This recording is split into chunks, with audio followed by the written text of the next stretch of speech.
recognize myself with the Constitution, but also to improve my oratorical skills. And so what I'm about to give you is my prepared speech that I gave in the oratorical contest. It's called The Constitution, a Restraint of Power. Sure. The United States Constitution opens with the phrase, "We the people." In those 3 words, our founders expressed a profound precept, born out of the test of tyranny and the turmoil of revolution.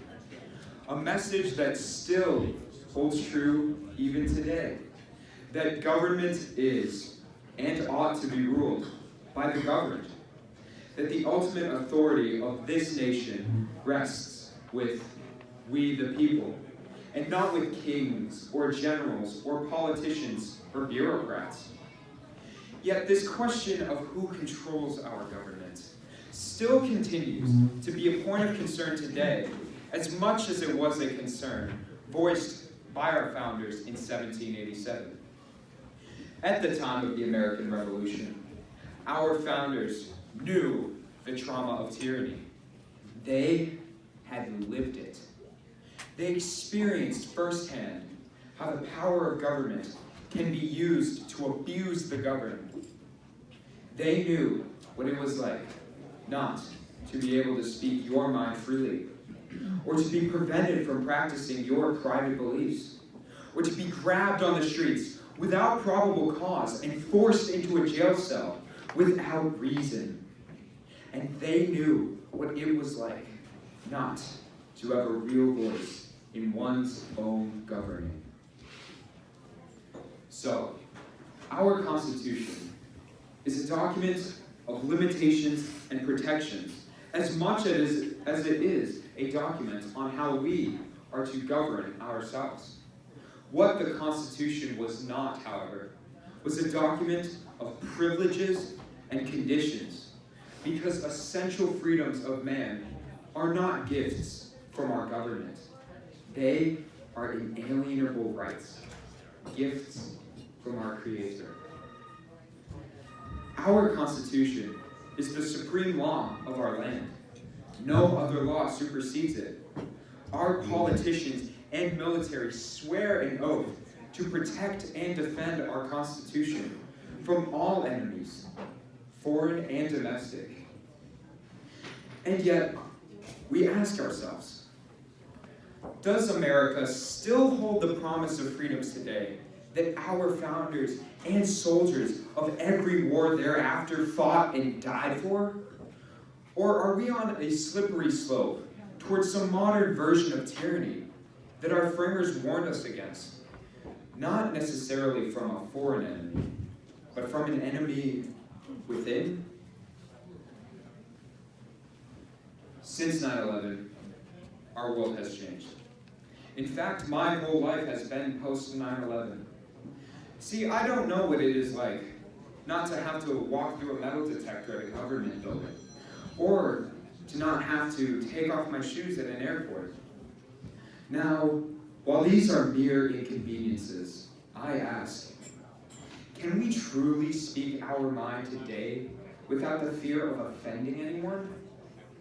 Not in my world. See, many of my friends attend schools where they cannot speak freely about politics, where they are expected rather to parrot the refrains of political correctness. Are we confident that our social media and cell phones are not being monitored for other purposes? Do we really have privacy anymore? Why not? It seems that in this post-9/11 world, our personal freedoms have become redefined and easily traded away because of fear. President Franklin Delano Roosevelt once said, quote, "The only thing we have to fear is fear itself," unquote. I think he was right, because fear of terrorism, as has become a pretext to data mine our personal lives for other purposes. And with this ever-changing technology, we are experiencing a quiet but very real erosion of our privacy rights. Are we confident that our government is doing everything it should to serve the needs of its people, and not the needs of their own political ambitions or special interests? If we have any uncertainties about these questions, we have good reason to question our government's respect and adherence to our Constitution. My grandfather, who passed away, but who served this country in World War II, and who worked for a brief time at the National Security Agency, warned me about what he witnessed about the perils of power. He described it as, quote, "a worm in the core of an apple, eating away at the fiber within until the apple is eventually rotten." Our Constitution limits power through the uses of checks and balances to make sure that the ultimate authority always rests with the governed. Without this, our framers knew that a political aristocracy could and would arise to dominate over the people. Yet, when we look today at the makeup of our Congress, we see that the average personal wealth of most is in the millions of dollars, and the average term exceeding 10 years, double what it was just a few years ago. Recent headlines have stated that one needed to be a billionaire to run for president. Is this the rise of a political aristocracy? Is it so that in our entertainment-driven society today, being a politician is as much about fame and fortune as it is about actually serving this country? And yet, we get a political gridlock, and the public's business goes unattended. Where is the common sense path resolving today's major issues affecting the average American? To me, it isn't surprising that in a recent Pew Research study, over the past 20 years, as a nation, we have become more polarized. And the political spectrum has receded to the politics of the extremes.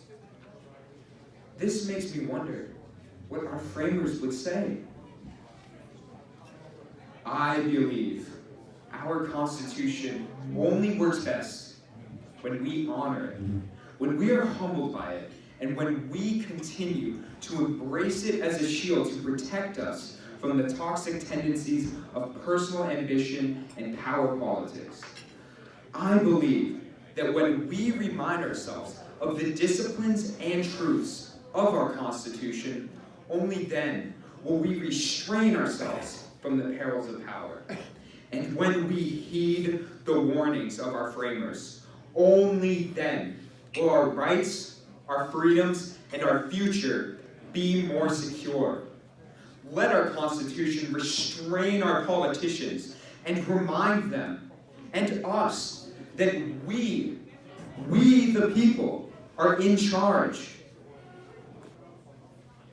Thank you.